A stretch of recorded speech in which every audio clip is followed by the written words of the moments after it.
welcome to the Mindset RX podcast. My name is Tom Foxley and I help functional athletes gain a champ's mindset. Today's podcast is an interview, kind of back to the old school Mindset RX roots.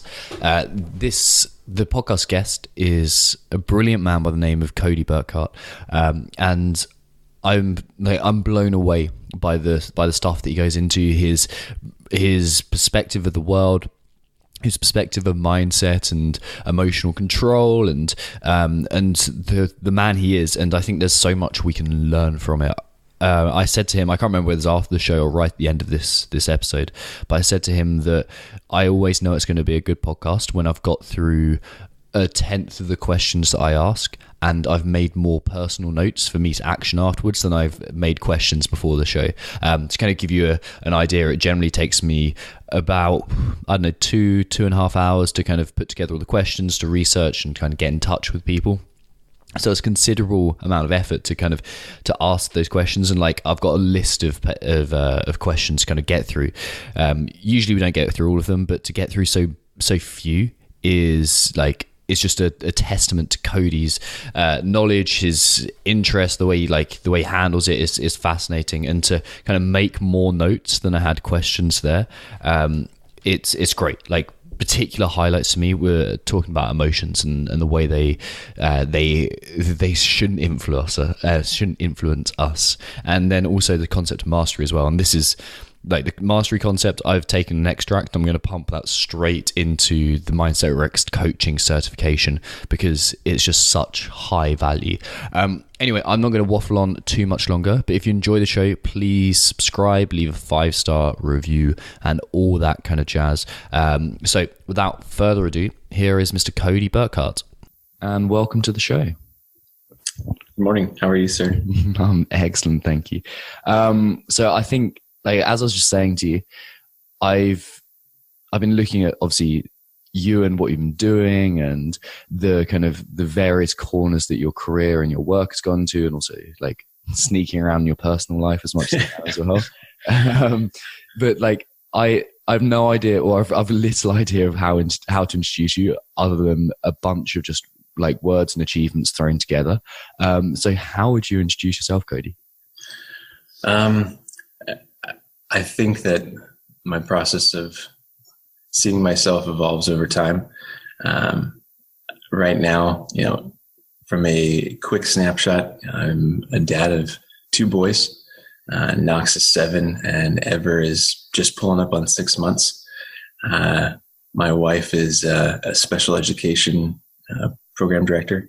So it gives you an idea of the type of person it takes to be around me and successfully love me. She just is a very patient and kind human being. So I would say that I definitely am a trying individual in that sense. But I find myself as an obsessive person, and that kind of, I think, explains the things that I do. So as far as professionally, I work for NASA. For those of you who don't know what that is, it's the National Aeronautics and Space Administration. And I work here in Houston, and my primary job is to be the project manager of a device called ARED, which is the Advanced Resistive Exercise Device, as well as working in a lab that we call SCION, which is the Physiology Sensing Intelligent Optimization Nucleus. And basically we design sensing solutions, things like wearable technologies and environment technologies, trying to incorporate those into VR systems and exercise systems to make an immersive experience that we hope to one day supply to the crew members. And so that kind of puts me into this giant rabbit hole of human performance. And I've ridden that for a while and still work with some professional athletes, and I've worked with some special forces and, military and law enforcement, and even just normal people. Owned a couple gyms for a while. And so that's kind of turned me into this person who definitely tries to find a central appreciation for the interconnectedness of things, this policy of everything is everything. And I've found that it's kind of an easier way to examine my life, is not to try and look at it as almost like trying to herd cats relative to thoughts, but instead trying to understand that if everything is everything, then the process and the path that we follow through all of those things towards those masteries and those different elements of our life is significantly the best justifier of who I am. Nice. So that's me. So with almost zero segue, we're going to start at the beginning of the journey. And by the way, thanks for that really nice intro. But let's talk about elk hunting with your dad, where that kind of starts the things. So yeah, the elk hunt has been so many things in my life in an interesting sense of that fashion. I learned to appreciate what it means to be absolutely mind-blowingly cold. I remember, it'd be 2:30, 3 o'clock in the morning. My dad, right before we had gone to bed the previous night, would have boiled up water to put his contacts in to make sure they wouldn't be frozen to the inside of the container, to give you an idea of what 2:30, 3 o'clock felt like. And you'd strip down to just a t-shirt because you didn't want to sweat too much, such that during the hike up the mountain, you wouldn't saturate your clothing. And then eventually, freeze even worse. And so the irony of this, taking this initial pain willingly to prevent yourself from detrimental, if not can kill you, kind of cold that you could generate from being too wet and being on the side of the mountain. So, then again, I'm like starting out 13, 14 years old. It's an experience that you never forget. And then you never forget it when you do it every single year, year after year. And in my case, I didn't get one, so for years and years and years, you keep trying to remind yourself, like, I'm going to go for 2 weeks to go do this. It's going to be exciting. And then you don't get something, and that frustration pulls on you. So this idea of what it feels like to have delayed gratification, or in the case of the elk hunt, never getting it. I actually finally hit one. I swear, we both swear. It was that shot that, was a lifetime in the making, that happened the very last time that we went hunting, just a couple years ago. Now that I'm an adult and having gone through that entire process, to finally, with my dad, experience that shot. And then we never found it. And we searched and we searched and we searched and we searched. And so it's this cap to this long experience of, even though I finally got to the moment that we had both been waiting for, and even though we spent hours and hours and hours and we could swear that it happened, I don't know. I don't know if I did hit it. I just may have experienced it and wanted it so badly. But nonetheless, the path of the many miles and the long drives and those kinds of things, it wasn't about that end piece. And it really has made me, I think, in life, and I reflect on it often, made me appreciate the idea of what the journey is. If I had long ago defined my experience by how I was going to get that elk and I was going to be successful as a hunter, then I would have missed some really amazing times with my father. Things that I will never, ever have to regret taking. Opportunities and snapshots into someone who, and my dad knows that this is his style. He's not much of a sharer. So those were opportunities when we did share. And when I got to know him on a deeper level, and I think realized too the dynamics of a person, of what trust does for you when you get in those experiences and build that level of trust. And so I try to have that same trust with my own sons and try to open up to them and be expressive of those feelings that I have for them, like my father was. And then to give them a few of those really hard, tough things that they got to do in life, just so that they learn that, life does require work, and that instant gratification, those grabbing the donuts and eating the first one as opposed to waiting for the box kind of concept. But there are places for its use, and it's good to slow things down a little bit and enjoy that process. So That's elk hunting.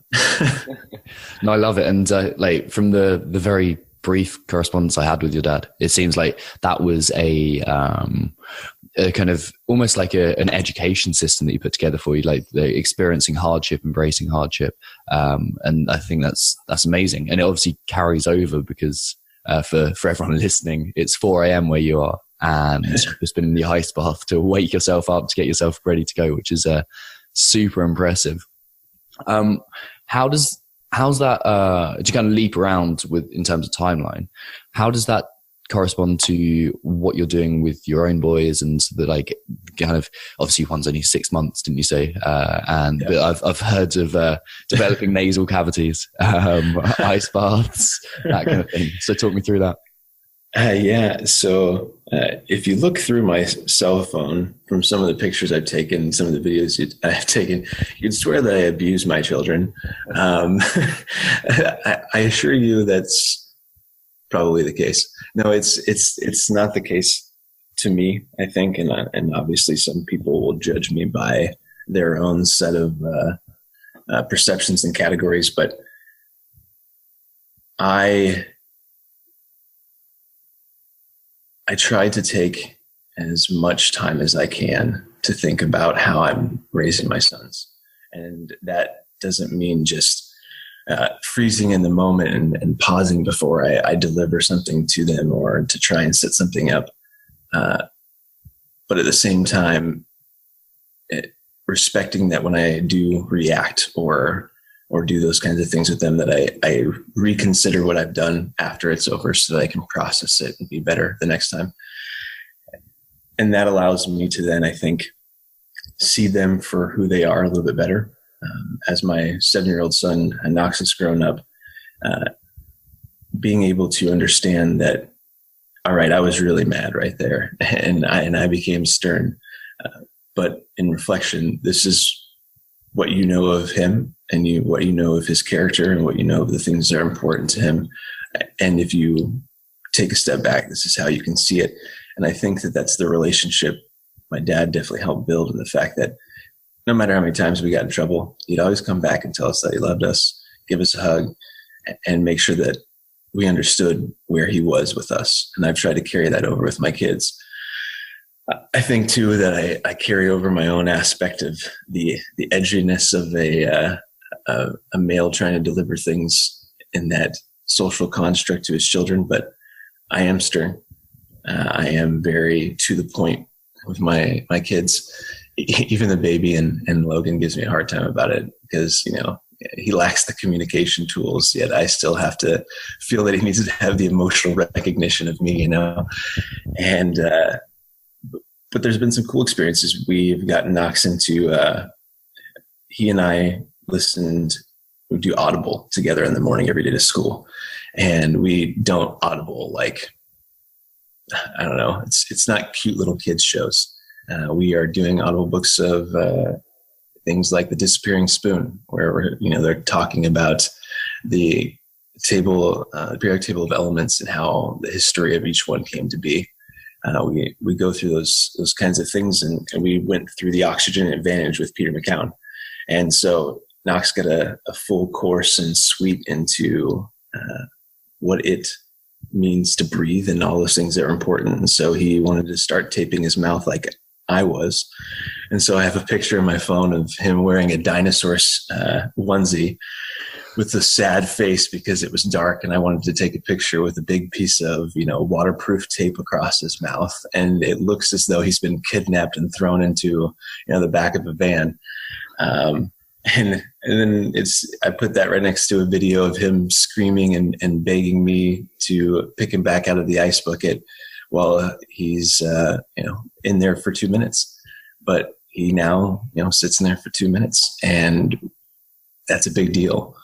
We couldn't get a few seconds at the beginning, and it was screaming and it was throwing and it was funny, sure. But the type of resilience that he's being able to develop in himself and the confidence that comes with that, on top of the other different health benefits. But it's just, I'm watching him move away from this little boy that was afraid of new experiences into someone who, he's definitely way more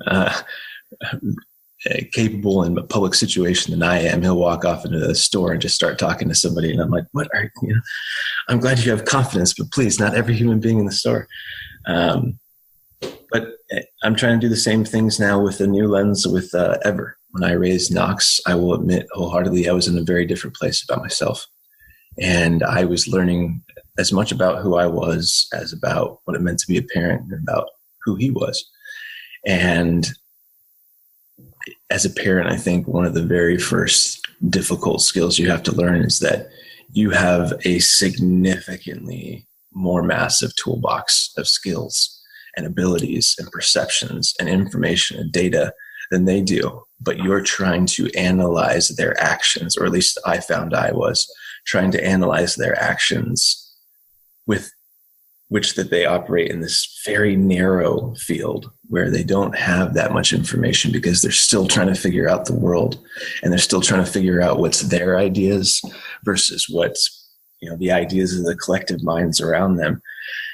That's a hard case to judge something. That would be like if somebody judged you by their cultural traditions, a few days after being in their country. You hope people give you flexibility and that they don't see you as being disrespectful, kind of thing. Yet that's not the relationship I think that parents often have with children. The idea of a joint and mutual respect, forward, backward. Can you take criticism from your child if you develop a relationship where criticism for the sake of beneficial growth and development is something that you provide? If you provide it, you got to take it back. And they don't have, again, that unique spread of the painter's brush. They've got red, blue, and yellow, and they're trying to make some colors for you, which means that they're going to paint you with very discreet and blunt criticisms of who you are and of the process that you do. And you got to be able to appreciate that. I think that's something that with Knox, I didn't have as much, and now with Ever I do. Doesn't mean that I'm more successful at it by any means. I still get equally frustrated when I cannot figure out what he's trying to communicate to me when he's only using blue, blue, blue, blue, blue for literally everything. But when you start to see that connection where they understand what they're doing, and when you give them new opportunities that change their world, you relearn how you learned the world. And one of the things I think with Ever that's been a cool thing is what I've been calling BV, for backyard vision. Everyone has these TV shows that are designed to help kids stimulate their brains, show them patterns and everything else like that, and little baby Einstein so that they can hear the music. And I'm just not into that. And for whatever reason, if I'm trying to build patterns and constructs for a child's mind to use that are going to be applicable, I don't see a big red puffy creature skating around on a scooter being a pattern that he's going to see very often, right? If he's seeing that, then we've gotten to some place in society that we should really take a step back. But so to do our version, it was, you open up the back door. It's the same kind of square. I mean, sometimes it's even bigger. A TV doesn't have a edge limit here. And I set him up in front of outside just so he can look out the back door and, shoot, heaven forbid, he watches a bird get caught up in a breeze and starts to question how flight works, or sees clouds go by and wonders, what is that? Being able to put patterns with that, with creatures, with noises, with sounds, with breezes, and feel those things. Your TV doesn't blow at you. For now, right? It's going to. Eventually, you're going to have scent cans and air pressure vests and everything else like that, EMS stim. But for right now, there's nothing that can give a full sensual suite like letting a child or you yourself, as part of that, going back to the elk hunting piece, being outside in nature, that connection with a sensory overload that challenges all the patterns in a meaningful way. Those are the things I tried to give to my children, and they end up looking like a dad who doesn't let his kid have TV, and a dad who forces children into ice boxes screaming in the middle of the afternoon, and then tapes his kid's mouth shut so he doesn't have to talk to them the rest of the night. So it depends on the lens that you look at it, right? And you could judge me any way you want to as a parent, but ultimately at the end of the day, I think my kids will judge me, and I hope they will. I hope that I will end it with that. I read a post a long time ago that said, our job as parents is to make sure that our children have childhoods that they don't have to go to therapy over when it's done, right? They don't have to recover from it. That's a really hard thing to do as a parent, I've found. And it's a challenge I'm trying to accept, because I want them to not worry about what happened here, but instead be able to focus on what are they going to do with the tools that they now have. So with those kind of things in mind, with the way you educate your kids and also your own experiences, how do you go about creating those experiences for yourself now that continue to expand your awareness without kind of getting into almost like repetitive patterns? How do you focus on continuing to expand your awareness? I use the quote an awful lot, and I should by now have it memorized, but I think it's just the words are overly used enough that you stumble upon which one's in what order. But Alice in Wonderland says, and down she went after the rabbit, not ever knowing how she's going to get back out again. That's stuck with me for a number of years, and actually the way it became very poignantly placed in my life was while playing video games with my best friend. And I bring that up because the concept of a video game is a very interesting way to look at life. When you play a video game, you have to solve some problems. And if the problems become too repetitive, you're not interested in the game. It loses connection with you. They have to be new and novel, and you have to have these things, these character trees that you can build up, and new skill trees, and that creates excitement and draws you into the experience such that you feel more connected to that piece. If you take a step back and think about how you program something like that, how do you create a user experience that has novelty and depth and growth? I think what you end up finding, to me, and interesting enough, is it's cool and fun to be able to collect, new weapons or new upgrades and all those kinds of things, similar to what I would say are the things around you, right? I've got a sauna. That's a new weapon, right? In my arsenal. I got an a chest converted into an ice bath. And that's another weapon. I've got some dumbbells in the other room. That's another weapon. I've got some books around here. There's some more ammo. Those things are cool in that fashion. But I find that one of the really big pieces of it is that character skill tree. And usually when you first start a game, the character skill tree is it's crazy. You get a couple things and you're not allowed to touch everything, but you see all these really exciting things. You're like, oh, I could have that. That sounds so amazing. Like, that's going to make my experience so much better. And so you start to build these things, but then you get to these points where you have to weigh things because you start seeing the reality of the game play out, and what you thought you really wanted to do may not help you succeed in the way that you now play the game. Or maybe at that point you change the way that you play the game. Maybe you move from being the silent assassin version of a character to someone who's blunt force trauma. Maybe that's your experience in that moment. Maybe it changes, but nonetheless, you invest in these skill trees, and I think that that's kind of how it works. If you want it to continue to succeed and continue to work, is our objective, I think, as a human being that wants to understand consciousness and existence and the human condition itself, is you need to identify what are the skill trees available to you. What are skill trees that you've never seen? And how do you gain the experience points to spend in those areas? What do you have to do? I mean, it is an experience point system. If I don't go to bed early because I want to spend another 2 hours, reading about Miyamoto Musashi, right? What is the cost benefit analysis of that risk? Because it's going to affect my health. Yeah. But it gives me a new set of skills. So I'm investing in one while taking away from the other. And I think that this almost kind of plus minus system of my life has been something that I tried to use to my advantage. I have chosen at detriment and knowledgeable detriment to myself to not sleep as much as I should. I just flat out don't. I got, I think, almost 4 hours before this. And then yesterday was like another 4-hour day. And, the day before that, I got an 8-hour day. But the whole point being is that you start to make these exchanges, I think, to develop your character tree and start to become a master in the certain things that you want to.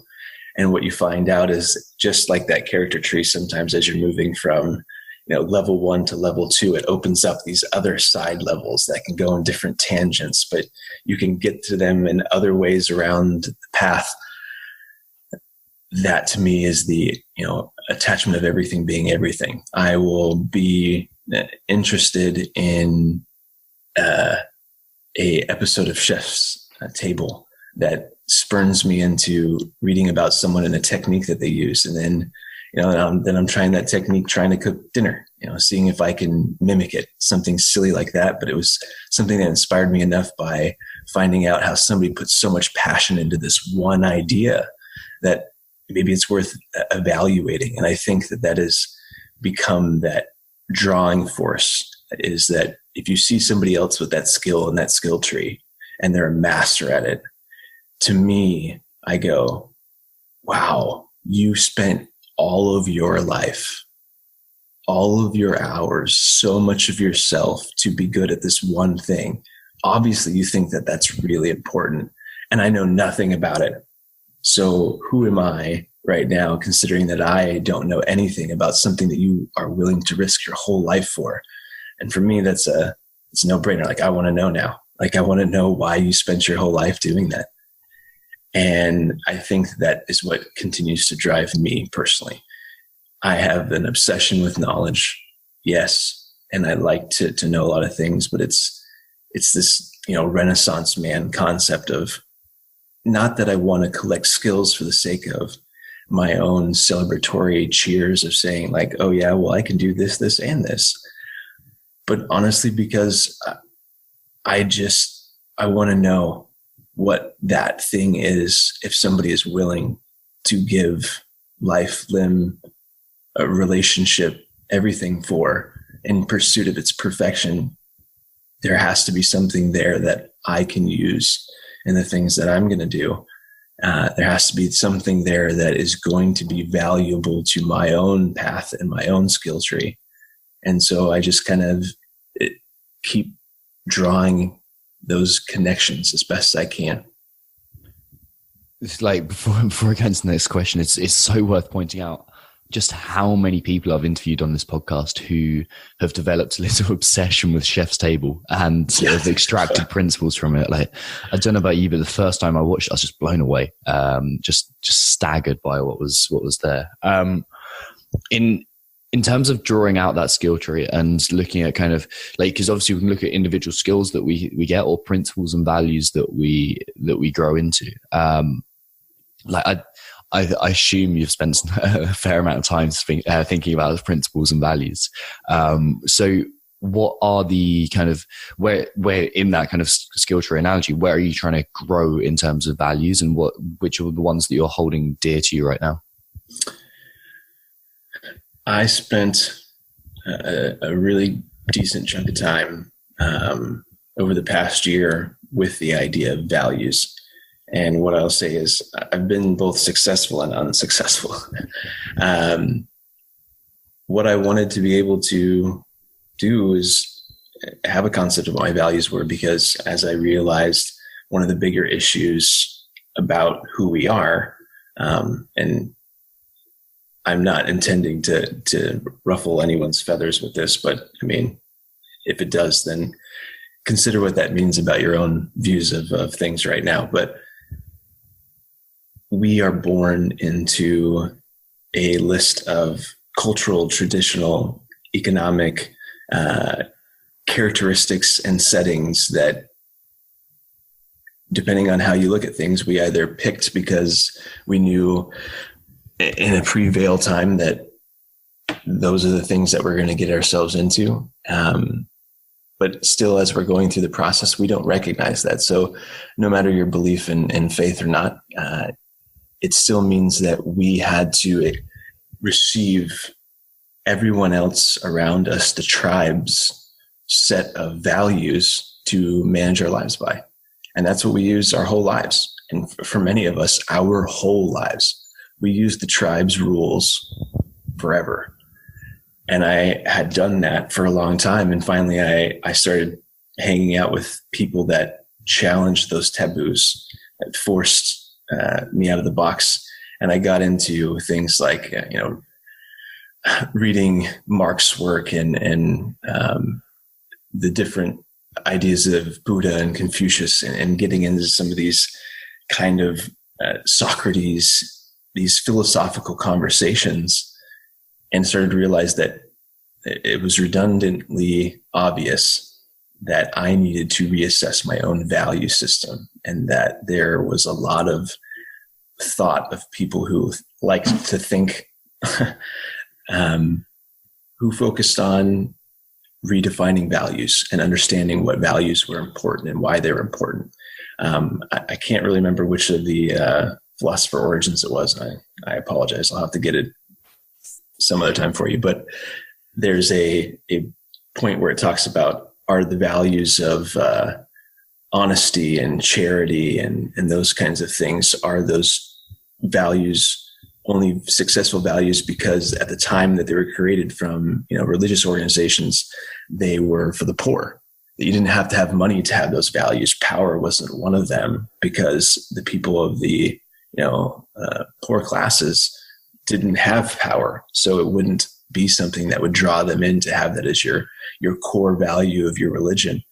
That made me start to really wonder, if you give it the earnest look, that means you don't really know what the origin of the value systems you have was. Was it done correctly, or was it done by somebody trying to deceive you? And that's not to say that religion is a deceitful thing. That is just everything that we're running into. Everyone likes to say that it is really, really important for everyone to love one another. Is that really? I'm not trying to tear apart the seams in the fabrics of love and happiness, but shoot, happiness, is that the value you want to live by? When, in quite honesty, your body is more designed to experience pain, frustration, discomfort, growth, evolution, all of the other things that aren't the dopamine and cheering wagon of happiness. And in our Western culture, at least over in the United States, all of emotions are being judged on our 8 basic emotions, of which we put this superpower weight on smiling. There's a lot of other countries that the amount of times that I've smiled while talking to you this morning would seem almost silly. So happiness is a difficult value to judge yourself by, because it's a tiny sliver of the pie. It's that, did I get the elk at the end of the shot or not? And maybe I did, maybe I didn't, but did I actually have positive experiences along the way? Shit, yeah, I did. It was great. But because of that, I got into value systems and really honed in on a couple of them that were important to me. Trust is something that I think that if you can't have that in the relationships and the ecosystems and the environment around you, if you cannot have radical honesty with yourself in that concept, such that people can trust your word because they know they're going to get exactly what they're going to get, and they know that you're not going to deceive them, that is powerful to me. I want to have that relationship with my children. I want to have that relationship with my spouse. I want to have that relationship with the world. I don't want the world to hold back, but I also don't want the world to be sensitive when I come give it to them straight. Along with that, I think the other big ones have been awareness and introspection. And I say those as two different ones in the fact that I'm saying awareness is your external view, where you're allowing yourself to absorb the environment. And then introspection is where you're now locally diving into your own physiological reactions. I say physiological reactions because, I don't do the emotions wagon from the standpoint of them controlling you, especially after the studies I've been doing most recently, but about the idea of how we create our concepts and our constructs. And this means that if we are going to create good, healthy patterns of our brain and of our perception of the world, we had better be sure that we apply a refinement of the filters of the information that we have coming in, and a most definite refinement of the filters of how we process it once we get it in, because there's too much data going on. And so that means our brains, whether we like it or not, the way they are designed is they are always living in the future and never caring about the past. And what I mean by that is you are making a prediction right now of what I'm going to say next. You are not living in what I just said. You are making another prediction based on all the other times you've ever had people on this podcast and where you think this conversation is going to go. And it's those surprising moments, like with a comedian, where it hooks off left and you're like, oh, like that's why the brain freaks out about that. But at the same time you're making those predictions, your body, because of the immense amount of information that's coming in from you and this, peppering of light and sound and feel, it basically auto-populates its own solutions for where things fit in buckets. And if it finds something that doesn't make sense to the way it's supposed to see reality, it fills shit in, it's like, I'm going to sprinkle a little bit of reality in here, even though this doesn't make sense. So what is reality?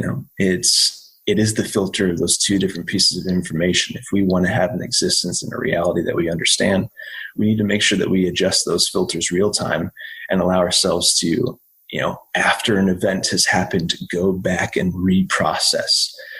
If we hold awareness and introspection as top values, that means that they're important to us enough that we are going to stop once the moment is over and go back through it, because that's the only time we can clean up those buckets from our automatic calculation, go in there and fine tune it a little bit in order to get ourselves into a position where we can indeed understand our reality and to me, exist in it more healthily.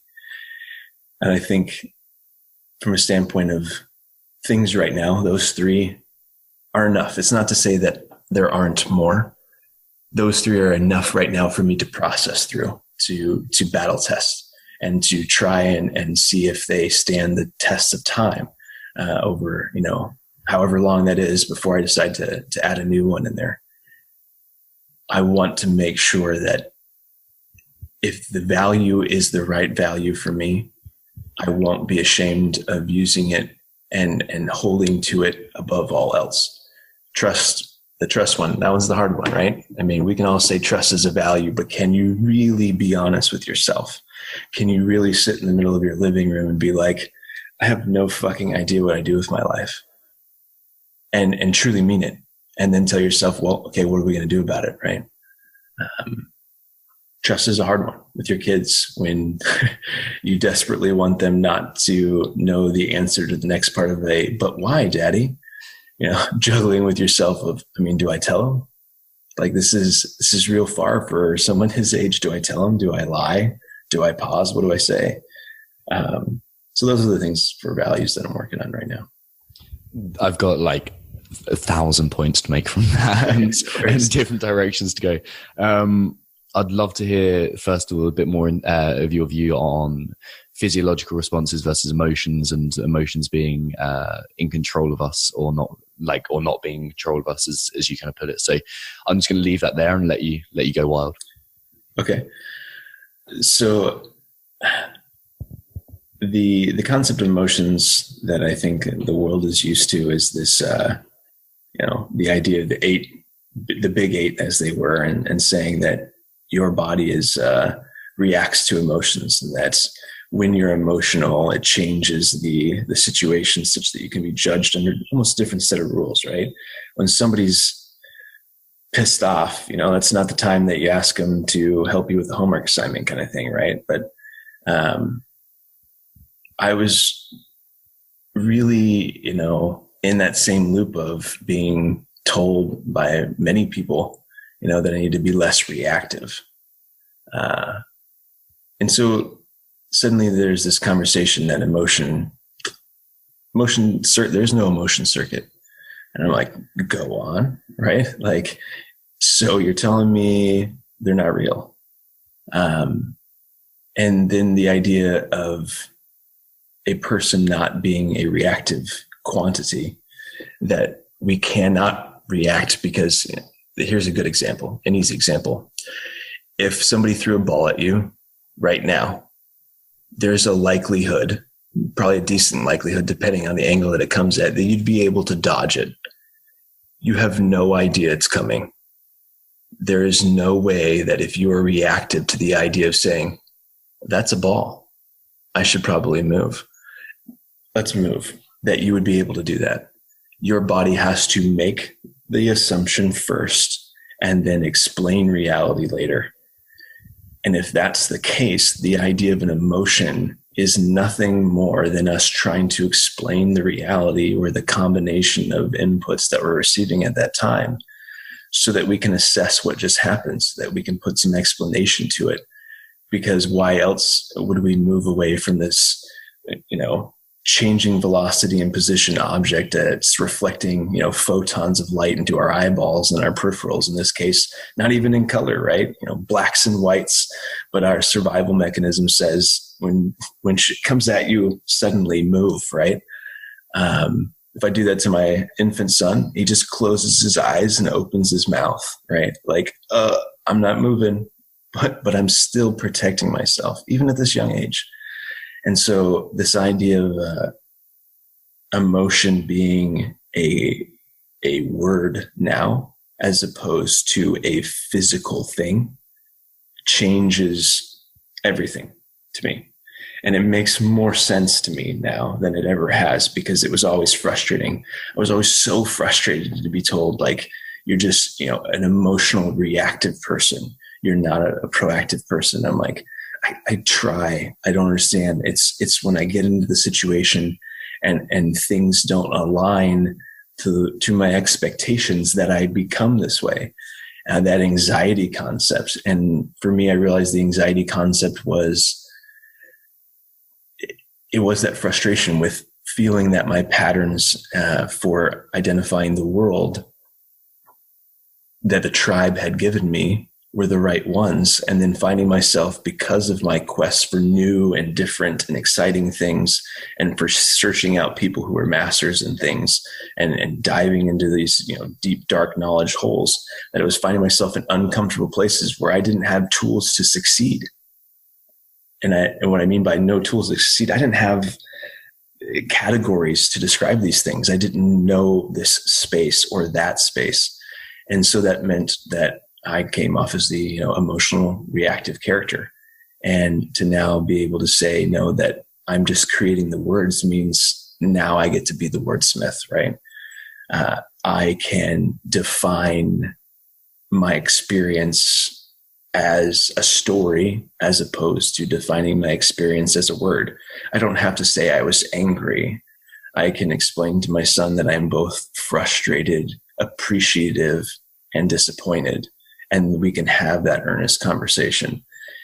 I'm not trying to actually say I am one physical or physiological quantity or another. Instead, I'm giving you some words to paint a picture in your mind, because you have that skill. And I think that that's the other unique part about being human, is that, what we really get to do with that prefrontal cortex and that really fancy part of our brain, right, is not filter the emotional, carnal brains of our developed times and the amphibian and those kinds of things. But instead, we have the ability to predict futures that we don't exist in, right? We can see things and have an imagination. So if you are special as a human in that way, why would I not take advantage of the uniqueness of that skill set of you and try to find a way to describe my situation and my internal physiology and my external realization of the things around me so that you have a more clear picture and you can find more opportunities to latch your prediction engines to before we start having a conversation, right? If you know how to do that and I can deliver that to you, I'm more successful at making sure that you are on the same level as me and that you are not trying to make gross miscalculations. And by that, I mean why I was uncomfortable in those new situations as I was, for instance, with people who did not respond with the body language that I responded with, that did not appreciate the way that I was engaging with them, did not see that my questions were questions as opposed to challenges. This is an example. And so they are only as good as I am good. And I think we may have had this conversation a while back, but if I'm trying to understand you and you're delivering me a body language, words smithed system of who you are and how you feel, and I'm trying to guess, I can only be on my best day, if I'm perfect at executing and knowing every little nuance of you, going to be 99% of whatever you are. And so if you have a 40% understanding of yourself, well, I mean, we're both kind of shit out of luck at this point, right?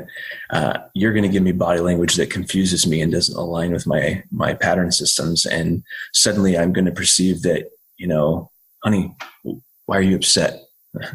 I do this. I say this because this happens with my wife all the time. For as much as I act like I'm getting good at this, she's like, I'm not upset. I'm like, are you sure? She's like, yeah, I'm not upset.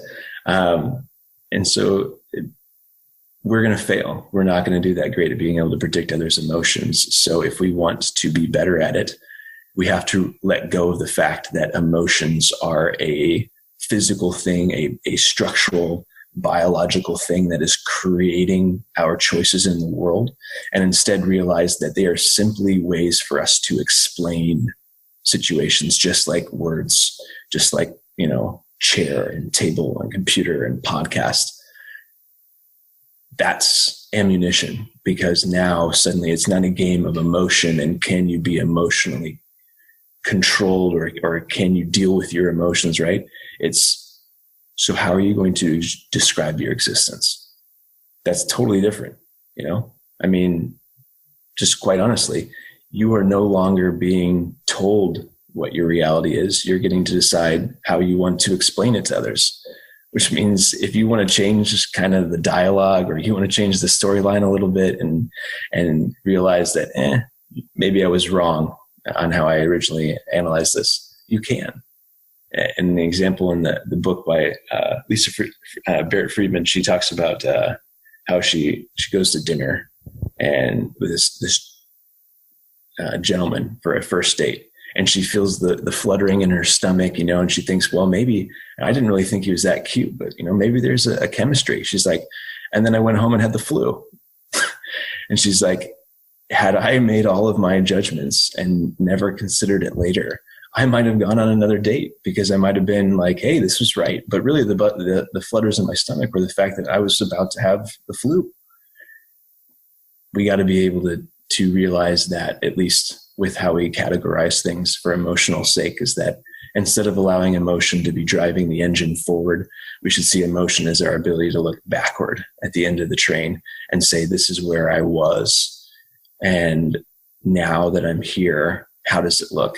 And how can I refine that? How can I exchange that such that next time I approach the situation, I'm more in control and I have more directions to go? That I saw a TED Talk that talked about what intelligence really is. And he created a mathematical equation, and it jives with me. And it's, essentially your ability to increase possible future opportunities. So when you think about that, if you make choices that allow you to have many more choices or options available, you are deemed as an intelligent person. Like you were really successful at making a call on a business deal, which made millions. By making millions, you've made more opportunities exist, right? And so if you use that metric of your weighing, if you're looking at emotions now as these new categories where you can essentially increase possible opportunities, because now you're not bucketing yourself to say, I am angry, I am sad, I am, right? You don't have to pick just buckets. You can be a whole paintbrush, a whole Bob Ross picture with some happy trees here at any given time. You are a painting, not just a 8 crayon pack. And that's increasing possibilities, because in any given moment now, you can be so many things. It could be the most unique and novel experience of self and physiology and environment that you've ever had. You don't have to then try and explain that to somebody by saying, like, it was a cool moment. What? Like, get deep with me, right? What do you mean it's a cool moment? If this just changed your life, tell me about it, So that's my new relationship with emotions. That is like, again, all of the notes from that. I've got 6 notes from one answer, and so thank you so much for such a, funnily enough, introspective and aware answer, which really leads me on to my next point. Like, introspection and awareness requires effort and energy and direction, and it requires sometimes habits, but obviously this is a one size fits one approach. How do you go about acquiring that introspection and awareness? Is it a meditative practice? Is it a journaling practice? Is it conversational? Is it like, I'm assuming combinations of all those, but is there something that you go about on like a regular basis to create that? When you were saying those things, the only answer I can give you is yes. Just check all of the above. As you said, there are, I think, some things that I do on a frequent basis to do that. Things like, I am now almost 6 months into daily ice baths, at least once a day. So, water below 34 degrees up to my neck for greater than 4 minutes. At first, it was an extremely emotional process, but like today, I did it before this podcast to, put my system right, and I didn't have to go take a shower. That would have not happened months ago. So that adaptation process that happens with such a situation is that happens across the board. And so the things that have the higher impact to my adaptation and growth, I try and keep around. I want to do, for instance, this one for a year just to see what happens by doing it every day. I'm probably going to get to a place where I don't want to do it every single day anymore. But that's okay, because I've tried it out. And I think that's one of the things that I have been trying to do with the awareness introspection is, all right, so there's a lot of things out there. There's a lot of choices. There's a lot of places to go with yourself. And there's only so many hours in a day, and this perfect world. And my love goes out to these people, and so I don't mean to offend them, but at the same time, you read all these blog posts where like Tim Ferriss is like, these are all the things I do with my morning, Tony Robbins, same thing. And you're like, cool. I don't have access to some of the other things that you have access to that allow your mornings to be that way. For example, if somebody has a maid that comes in and helps take care of cleaning their house, and has a stay-at-home nanny who helps take care of their kids, and I'm not saying that's of these individuals; these are just by all means examples. But you're going to have more bandwidth to start your morning off with, a 2-hour session for yourself. I'm not going to find that time. So does that mean that suddenly I need to rework my entire family organization and lifestyle to promote myself these things that are supposed to be game changing? Well, how do I even know they're worth investing all my time in? If I just do everything that everyone says, what if only one part of that was actually being effective for me as a human being? You brought up journaling, and I actually wrote a blog post. Say a blog post. I'll say it's a note on my computer, because I don't have a blog launched yet. I'm just making posts for it to make it so it's a much more efficient concept to do. But so really they're just like musings to myself. They're almost like a journaling effect of themselves. But I talk about the journal aspect, I have this thing that I'm now calling my mind field journal. So kind of like a minefield, like it, I don't know. I thought it was a punny little phrase. It made me laugh, so I kept it. But the looking at how I wanted to write these things down, I tried the journaling aspect. I tried the whole, like, I'm going to tell you my, again, to go back to a topic we just discussed, my emotions. I'm going to lay them out on a piece of paper, and I'm going to share you my deep, dark, intimate thoughts. And I was like, I don't want to do that. I don't see value in that. I think about that all the time. Why would I want to put it down on a piece of paper so I have to think about it again? I'd rather spend more time putting some stuff in here that I could use later. I didn't see it as being useful of seeing the stuff that I've already, stamped on my brain from the fact that I can't underanalyze a damn thing in my life. Everything has to be overanalyzed.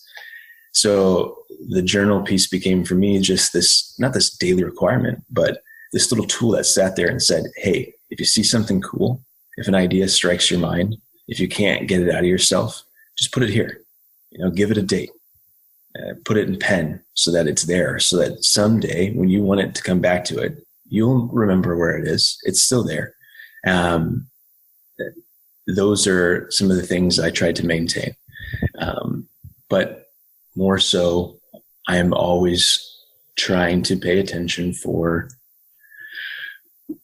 stuff that I've never even considered, and that I might be able to use along the process that allows me to move myself from where I currently am towards, a greater state of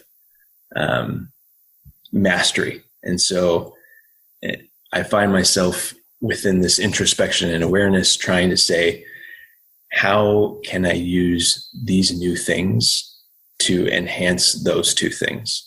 Which means it can be anything from technology, right? Like I can say that I'm going to wear this watch because it's going to allow me to understand a little bit better where I perform calorie wise, or where my heart rate changes, or what my body temperature is. At the same time, I'm trying to use these meditative practices of saying, all right, I'm going to use calming breathing practices to help reduce my sympathetic system activation into a parasympathetic state, so I can get ready for this, conversation with somebody who frustrates me. There's tools all around us, and you don't have to be the guru style person who has a 2-hour morning routine, but you could be. That could be the thing that works for you. By all means, more power to you. But don't limit yourself to the fact that every single guru has told you that this is the way that it is successful, and they all follow the same pattern. So what? They all follow the same pattern. Doesn't mean you're not an outlier. Doesn't mean you're not the anomaly. Because life is an individual variant experience. It is not one gigantic set of standard deviations. You can be 9 sigma out. Who cares? Be you, I feel like I meandered on that one. I apologize, but not at all, man. Not at all. I was making notes as we went through that, and you can always tell it's going to be a good podcast where I'm making more notes than questions I am taking off. So it's great. And I think the thing you touched on there is just the one size fits one approach. Like the big thing, you can have all those things available. Like you said, you can have whatever you want available, but if it doesn't fit you, it means fuck all. And it's just building that approach. True. I'd love for you to touch on mastery a bit more, and the way that you're pursuing that, some of the influences around mastery that you've looked into, and just kind of to delve into the topic of mastery a bit more. So I have had a very unique and lucky experience to have had found a mentor towards that end of my college career life that was precisely what I needed it to be. In that, Brian McKenzie was my mentor, but he was a rough mentor. We can joke about it now, but at the time it was gnarly. But it was everything that I expected from a mentor. You you got to admit, if you were Luke with Yoda, the guy's pretty hard as nails. He's not soft. He's just going to give it to you direct. He's not brutal by any means, but he's direct. And so you yourself go through this torment of how Yoda's told me there's, do or do not, there is no try kind of concept. That to me kind of got me on the path of trying to understand what it means to gain a skill, as well as what it means to build your repertoire until, you could be accepted as a master. I had a gross misunderstanding of what it was, in that I had this expectation for a beautiful cookie cutter package where you learn a skill and then you do it for a while and then you super get good at it, and then everyone appreciates how super good you are at it, and then you're successful. That's not it. It's a dirty, messy practice. One that if you watch a real master, right? What I've seen and noticed, and we kind of talked about Chef's Table, just a little bit ago. The season 4, gets into kind of dessert chefs, and they have Cafe Sicilia, where they go through this order of his life, and it shows you that warrior's path, as it were, where the journey is never just maintaining the skill and practicing the same kick 10,000 times a day.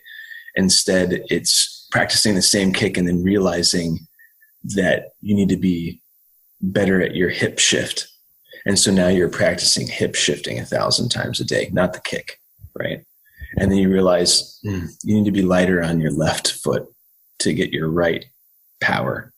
And so now you're spending 10,000 times with the left foot pivot. And then you're like, the way my knee does. So you see that, you know what I mean? And the fact is you start to analyze these little components of it.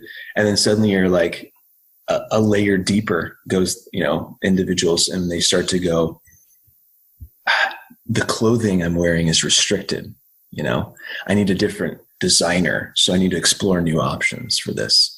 And then you get with that person, you're like, I think we could find a better cotton. I think this sounds ridiculous, where I'm going here, but it's what some of these people do. It's when the chef goes and says, I'm going to go save the, Sicilian almond. Why? You're just trying to cook with it. Go get a different one, right? If mastery was all about cooking for that, if it was all about just making those perfect desserts, those conversations wouldn't happen.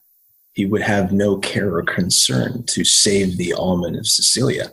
But he does, because the process of being a master to me is a realization that the success of the network that allows your skill to succeed is just as important as the success of the skill. You need to understand all of the layers in order to see the lay of the land most accurately. And so in a world like today, mastery is everywhere, right? So I'll ask you this question before I get back into it. How many 23 to 25-year-old people do you know that you would consider a master in what they do? I know zero. What's an MA and an MS? I would say that's a start. Masters of Arts, Masters of Science, right? Are you a master? No. I don't think so, right? But we in the societies start giving these titles and we're like, boom, you're 23, 25 years old, you're a master. Probably a piss poor way to start things off. That driving engine behind how those things existed, the Master of Arts was the title given to somebody in a guild who had successfully gone through, here's the pause break here, an apprenticeship for many years in which they were basically working on only the basic skills.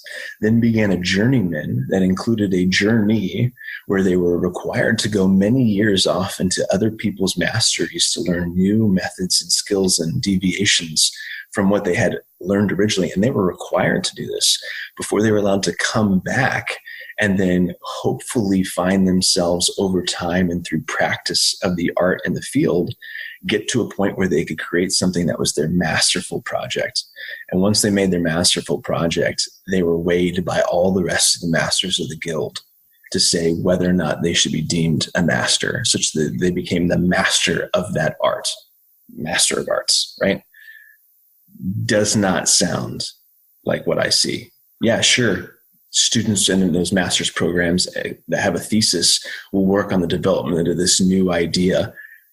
Did they go disappear for 3 years and study philosophy as physicists? No. Did they go learn from another school? Do they force you for your master's to go to another school? No, you're encouraged to do so because it shows that diversity. But the idea of going to another place only to work on your master project makes no sense. You're supposed to go to that other place to learn some more, to come back to do some more before you work on your master's project. And so we've gotten it wrong, to me. And in society, we are trying to make it faster. We are trying to lean the shit out of mastery.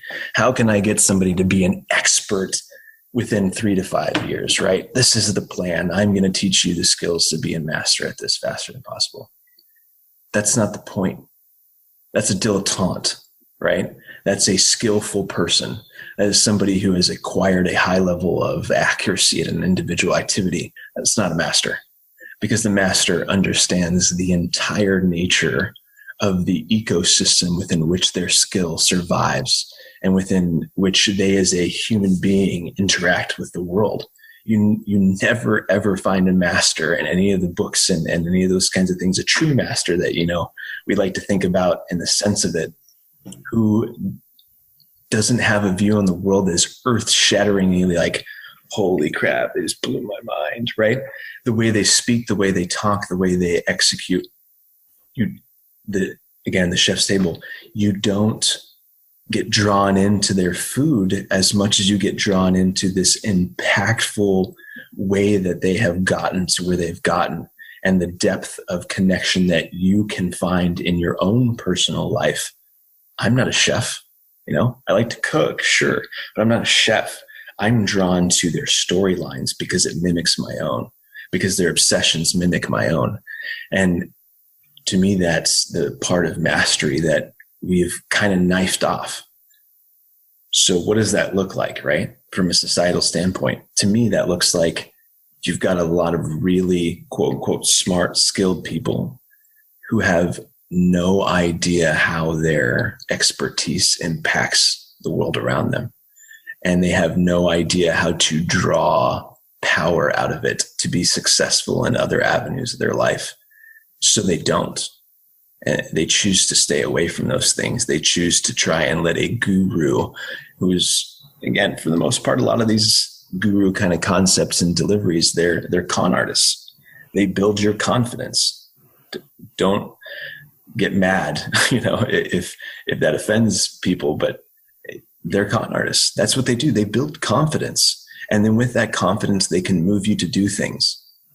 If it were a bad thing to be done, if they convinced you to do something illegal, then we call them a con man. Otherwise, we call them a inspirational speaker, right?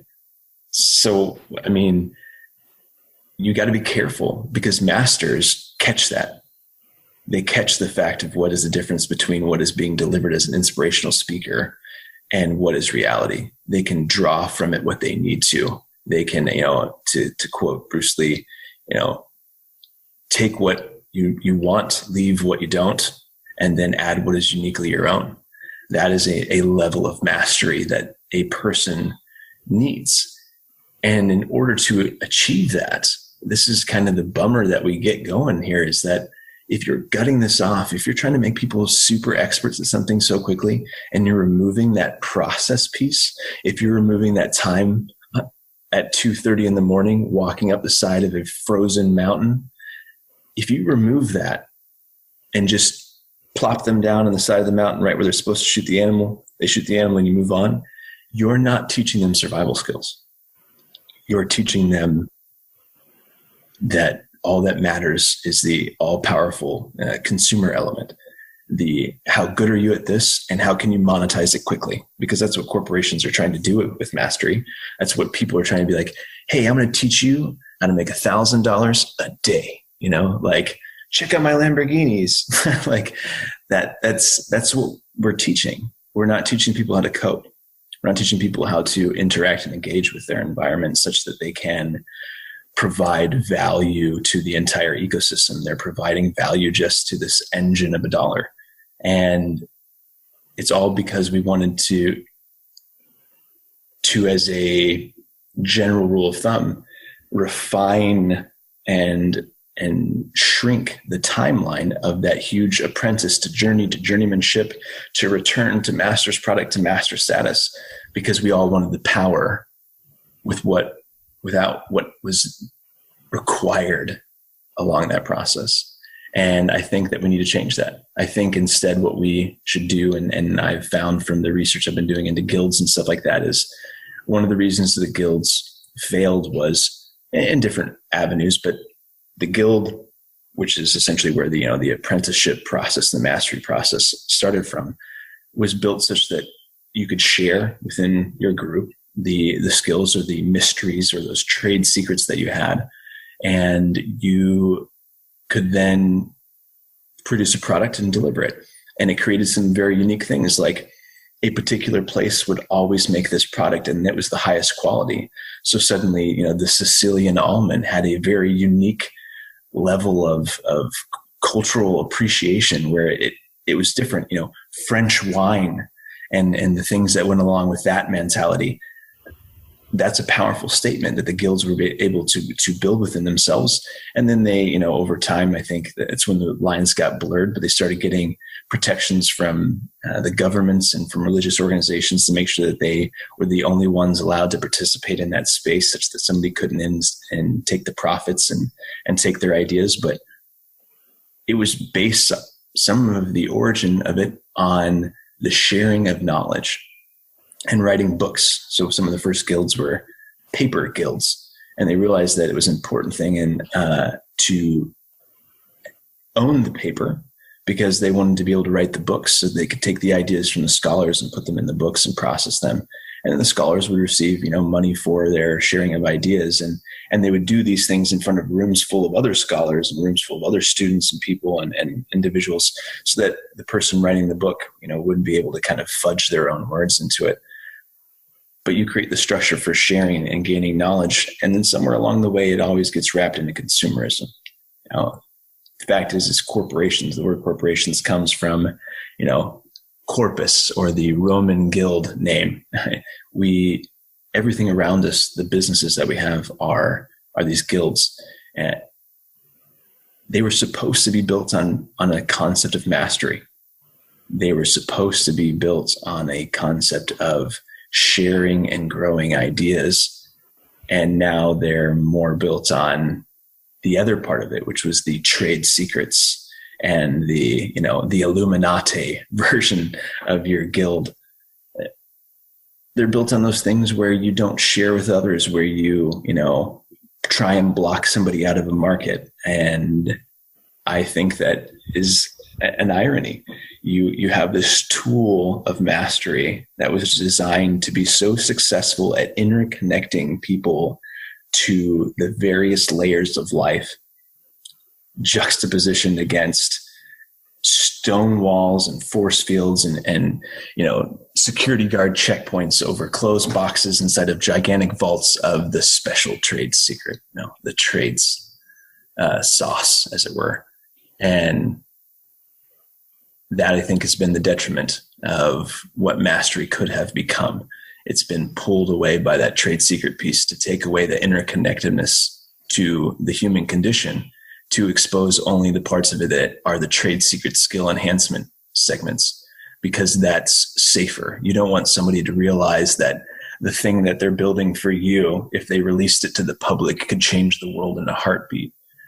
Whereas you could monetize it as a pharmaceutical industry, right? Like, I could give you the answer to cancer, and then the pharmaceutical company's like, shushy, like let's make some money first.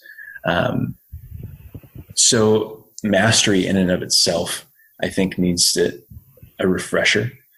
And that's something, for whatever reason, I've felt compelled to dive myself into, to getting into the Miyamoto Musashi stuff and spending hours trying to do the guild research based on like the conversation I just had, trying to really understand where it came from, where it's going, how we could fix it. Because I think if we made mastery a transparent process in a way that still allowed for, protection of the master, as it were, because I still think that there is a sanctity. If you've invested your whole life, you deserve a little bit for it in return. I mean, not much, truthfully, but a little bit, it goes a long way when we're talking about trying to be as, even tilt as possible. So you deserve a little bit. And I think if you find a way to make masters feel protected, but transparently open up that process of mastery so that people can really get a hold of it, you change things. And society is kind of trying to do this right now, masters classes and signing up for those kinds of things. They're trying to give you access to these top-notch people. But I think that it's not about getting access to a really smart, successful person. It's getting access to their story and getting access to the time commitment in yourself to say, I'm going to suffer now. The Muhammad Ali had to suffer now and live my life as a champion. You have to put in that strain. And it has made me happy because then I don't feel like all the suffering that I've gone through is just a waste of time. Right. So that's where I'm at right now with mastery, and trying to understand how a man could kill so many people so suddenly with a wooden sword. I'm still trying to figure that one out. Dude, that's fantastic. And again, I've like mental notes throughout that whole answer and just areas to explore. And like for that, I on a personal level, or a selfish level, this has been like one of the most interesting podcasts I've recorded so far. So thank you. I appreciate it. Thanks, sir. Unfortunately, I'm going to have to hit pause or a stop button, but I'd love to do a part 2 at some point. I would love to. I appreciate that. Cool. Well, thank you for having us. Thank you for coming on the show. And is there any way that people can find out a bit more about you or follow your work or maybe your blog when it comes to life? I think right now the best place for my musings is my Instagram handle. I've been trying to poke a couple of out. It's at Nerd Reinvented. Other than that, I don't have the blog up yet, and it probably will be here in the next few months, maybe. And I'll pass that information along to you when I do open it. But I don't really have much online, but you're more than welcome to shoot me an email. My email is my first name my last name @gmail.com. And I would love to answer anything that anyone has. But I truly appreciate, Tom. Thank you for letting me participate in this. I really enjoy opportunities of talking with people who ask the hard questions. And I appreciate you reaching out to the people that you did, because there's nothing like having my dad be like, hey, you need to give me a call. There's some strange gentleman who's sending me information trying to ask about personal things. And I just think we need to have a conversation. No, Dad, it's cool. It's cool. But truly, thank you for letting them participate in this, because each of them is a very valuable person in my life, and being able to reflect on the questions of where you got information from each of them it's been a fun process. So thank you. No worries. It's been a real pleasure. And I'll definitely speak to you soon. All right. Sounds good, Tom. Talk soon. Thank you for listening to another episode of the Mindset RX podcast. I'm sure you'll agree that was just a phenomenal episode from Cody there. It is one of those that I loved, and I've already told you about how much I loved it, so I won't tell you again. If you enjoyed the show, please leave a 5-star review on iTunes, subscribe. I'll be bringing you not only more interviews like this, but also solo episodes where we touch a bit more on mindset and how you can apply it, especially if you're a functional athlete. Of course, you can check out more about Mindset RX at mindsetrx.com, so mindsetrxd.com, or you can head to facebook.com/mindsetrx, or you can get on Instagram and search for Mindset name, which is Tom Foxley, the handle at Tom Foxley, Foxley. And I'll see you very soon for another episode of the Mindset RX podcast.